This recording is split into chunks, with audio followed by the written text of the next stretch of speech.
जय श्री राम, हर हर महादेव। मैं अनुरेखा स्वागत करती हूँ आपका आपके अपने चैनल सरल भक्ति में।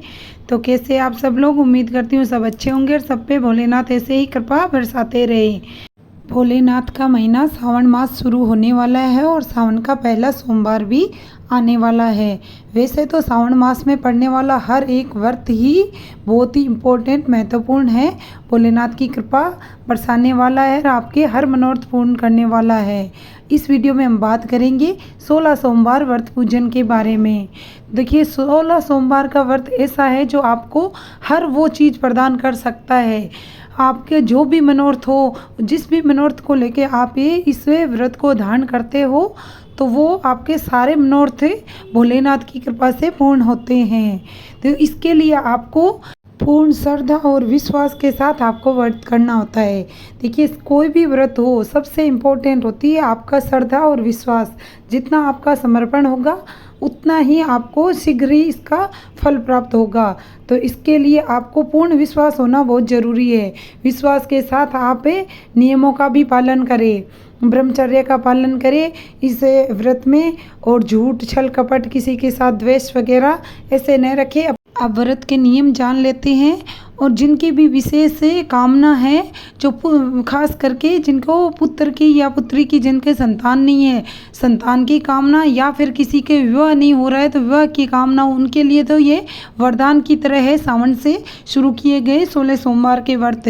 तो इसके लिए आपको सोमवार से, जो सावन का पहला सोमवार आ रहा है, उसी से आरंभ करना होता है। तो इससे एक दिन पहले ही आप सर वगैरह धो के, नहा धो के साफ स्वच्छ हो लें। उस दिन, जिस दिन व्रत शुरू करते हैं, उस दिन बाल नहीं धोए जाते हैं। खासकर लड़कियां या महिलाएं इस बात का ध्यान रखें। और उस दिन आपको संकल्प करना होता है सुबह जल्दी उठ के। भोलेनाथ के मंदिर में भी आप ये कर सकते हो, पर ये जिस दिन आप पहला जो सोमवार करोगे, जो उस दिन जो नियम होंगे वही नियम आपको 16 सोमवार में पालन करने होते हैं। तो आप इसी तरीके से देख लें, आपको घर में, जो आपके घर में रखे हुए जो नर्मदेश्वर महादेव है, उनका पूजन करना है, या फिर रोज़ आपको पार्थिव शिवलिंग का निर्माण करके उनका पूजन करना है, या फिर आपको मंदिर में जाके पूजन करना है। आप जिस भी तरीके से पूजन करोगे उसी तरीके से आपको 16 सोमवार करने होते हैं। तो आप वैसे आप घर पे जो शिवलिंग है उनसे पूजन कर रहे हो तो नहा धो के साफ स्वच्छ वस्त्र पहने, सौम्य कलर रखें अपने वस्त्रों का, और फिर भोलेनाथ के आगे आप हाथ में जल पुष्प अक्षत लेके और उनसे संकल्प कर सकते हो। आपकी जो मनोकामना है वो मनोकामना बोलते हुए, अपना नाम, गोत्र, जगह सब बता के, और फिर भोलेनाथ से जो आपकी मनोकामना है वो बोल के, और उनसे कि मैं आपसे ये 16 सोमवार का व्रत करूँगा, आप अपनी कृपा बरसाना और मेरा ये मनोरथ पूर्ण करना। इस तरीके से आप उनका संकल्प लेके वो जल भोलेनाथ के आगे छोड़ दे। और फिर आपको इसके व्रत के 2-3 नियम होते हैं। वैसे तो अब जितने आपका सामर्थ्य हो उस हिसाब से आप इसको कर सकते हो। ये व्रत निर्जल रह के भी किया जाता है। इसके लिए आपको दोपहर के तीसरे पहर तक आपको निर्जल रहना पड़ता है। फिर तीसरे पहर में भोलेनाथ का पूजन किया जाता है। तो वो आप पूजन करके, जैसे कि 4 बजे से 7 बजे का जो समय होता है वो तीसरा पहर होता है, तो उसमें आप भोलेनाथ का पूजन कर सकते हो। पूजन करके आपको एक ही बार खाना खाना होता है। खाना खा के एक बार पानी पी के ऐसे व्रत किया जाता है। ये थोड़ा कठिन है क्योंकि मुश्किल से नहीं रहा जाता है। एक दिन तो फिर भी रह ले, फिर इतने 16 दिन का करना होता है तो मुश्किल हो जाता है सेम नियम रखना। तो ये थोड़ा मुश्किल है। तो आप शुरू से उसी हिसाब से आप नियम पालें। जो नियम से आप पहला व्रत करोगे उसी तरीके से आपको 16 करने होते हैं। तो आप वैसे भी कर सकते हो। इसमें बस इतना ध्यान रखिए कि आप दिन में एक बार ही लिक्विड या फ्रूट लें, बार बार मुँह न उठे, और शाम को आप खाना खा सकते हो। बस इतना ध्यान रखना है, नमक नहीं खाना है इसमें। अगर आपका सामर्थ्य नहीं है बिना नमक का खाना खाने का, जैसे किसी के बीपी की दिक्कत होती है या कोई बीमारी होती है, तो बिना नमक का खाना खाने से चक्कर आने लग जाते हैं।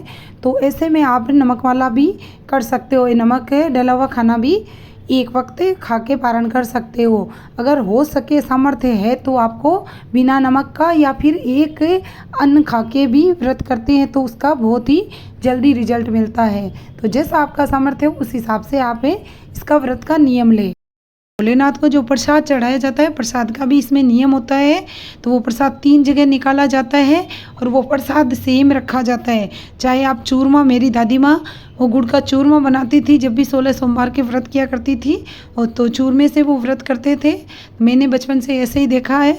आप जो भी आपकी श्रद्धा हो वैसे चूरमा बना सकते हो गुड़ डाल के, या फिर आप हलवा बना सकते हो, या फिर खीर का भी भोग लगा सकते हो, या फ्रूट्स का भी। अगर आपका कोई बनाने का नहीं है सामर्थ्य तो आप फ्रूट्स भी, बस इतना ध्यान रखें कि सेम होना चाहिए फ्रूट्स भी 16 सोमवार में। तो उसका 3 जगह आपको प्रसाद निकालने होते हैं। तो इसके लिए जो शिवलिंग के ऊपर जो चढ़ाया होता प्रसाद होता है उसको यूज़ नहीं किया जाता है, उसको विसर्जित करना होता है। या फिर वो कहते हैं वो शिव जी के गणों का होता है वो वाला प्रसाद, तो इसको बांटा नहीं जाता है। और एक जो भाग होता है उसमें से गाय को भी दे सकते हो आप, और किसी को वितरित भी कर सकते हो, और एक भाग आपको स्वयं पारण करते हैं तब खाना होता है।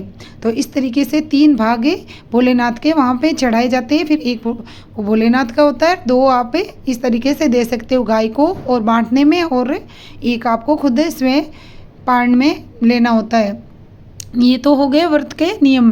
तो अब देखते थे पूजन आपको जो जितना आपका सामर्थ्य हो उस हिसाब से आप जो आपके पास सामग्री अवेलेबल हो, जो जैसे कि आप बेलपत्र, धतूरे अगर अभी तो कर रहे हो तो सावन से शुरुआत करते हैं तो मिल जाते हैं, कार्तिक तक आपके 16 सोमवार ख़त्म होंगे तब तक आराम से मिल जाते हैं। तो अगर आप ऐसे समय में कर रहे हो तो मिलना असंभव हो तो उसी हिसाब के नियम पाले कि अगर आप बेलपत्र चढ़ा रहे हो तो आपको 16 सोमवार बेलपत्र चढ़ाने ज़रूरी है। जो भी आप सामग्री चढ़ाते हो बस इतना ध्यान रखना है, बस जो भी सामग्री रखोगे वो सेम होगी सब में। तो जो आपके पास भोलेनाथ तो बहुत भोले हैं, बहुत शीघ्र प्रसन्न होने वाले हैं, वो तो सिर्फ एक जल के लोटे से प्रसन्न हो जाते हैं। तो आपकी जितना सामर्थ्य है उतना आप उनको समर्पित कर सकते हो। और पंचामृत तो हर समय मिल जाता है, तो पंचामृत ज़रूर चढ़ाए। पहले आप साफ स्वच्छ जल से शिवलिंग को जल चढ़ाए, उस गंगा जल डाल के, और उसके बाद में आप पंचामृत से स्नान कराए भोलेनाथ को। उसके बाद फिर साफ जल से आप उनको स्नान करा के फिर उनका श्रृंगार करके धूप दीप आरती करके, इसमें 16 सोमवार की कथा भी सुनी जाती है। तो वो कथा आप मंदिर में कर रहे हो तो मंदिर में ही सुन के आए, और घर पे कर रहे हो तो घर पे आराम से सुन सकते हो। इसकी वीडियो में आने वाले वीडियो में मिल जाएगी आगे। तो इस तरीके से आप 16 सोमवार को आपको व्रत करना होता है। और इतना ध्यान रखिए कि ये व्रत बीच में छोड़ा नहीं जाता है, चाहे पीरियड हो या फिर सूतक पातक कुछ भी हो, इस व्रत को बीच में खंडित नहीं करना है किसी भी अवस्था में। अगर आप पीरियड्स में हो तो आप पूजन किसी घर के मेंबर से करवा सकते हो, आप छू नहीं सकते हो, पर व्रत को नियम आपको करना है, व्रत आपको करना है वैसे ही आपको पालन करना है। पूजन नहीं कर सकते हो आप। अगर आपके सूतक पातक हो जाए तो भी आप पूजन किसी दूसरे से करवा सकते हो, व्रत आपको वैसे ही करना है, वो आपका व्रत मान्य होगा। तो इस तरीके से आपको 16 सोमवार करना है बिना छोड़े। और उसके बाद में आपको उद्यापन करना होता है, तो उद्यापन आप अपने सामर्थ्य के अनुसार करा सकते हो। इसको बड़े रूप में भी कर सकते हैं, कुछ लोग इसमें 16 जोड़े जिमा के भी उद्यापन करते हैं। इतना अगर आपका सामर्थ्य है तो आप हवन करा के पंडित को बुला के अच्छे से इसका उद्यापन करवा सकते हो। ओम नमः शिवाय मंत्र का हवन हो जाता है, पंडित जी को दक्षिणा सारे वस्त्र वगैरह भेंट करके, और 16 जोड़ों को जिमा के 16 जोड़ों को भी दक्षिणा और भेंट दे के इस तरीके से भी किया जाता है ये। अगर आप इतने बड़े रूप में नहीं कर सकते हो, इतना सामर्थ्य नहीं है, तो आप इसको छोटे रूप में भी कर सकते हो। तो इसके लिए मेरी दादी माँ जैसे करती थी वो मुझे थोड़ा याद आ रहा है। तो वो क्या करती थी कि वो जो चूरमा बनाती थी ना, हर बार वो हमेशा गुड़ के चूरमा ही बनाया करती थी। तो वो चूरमे की 16 हिस्से करती थी। ये आपको 17वें सोमवार के दिन करना है, और 17वें सोमवार का भी व्रत रखना है आपको, तभी आपका व्रत पूर्ण मान्य होता है। तो उस दिन आपको, तो वो इस तरीके से किया करती थी। वो बचपन में मैंने देखा था। तो वो 16 जगह वो चूरमे को निकालती थी, और फिर उनको जो गरीब हो जो उनको वो दे देती थी अपना सामर्थ्य के अनुसार। उनके साथ दक्षिणा रख के पहले आपको एक तो पंडित जी को वस्त्र सहित सारी दक्षिणा भेंट करनी होती है, पंडित को खाना खिलाना होता है। आप घर पे ही पूजन कर रहे हो तो उस दिन भोलेनाथ से पूजन करें। छोटा सा हवन खुद भी कर सकते हो, इसमें ज़्यादा कुछ विशेष नहीं है।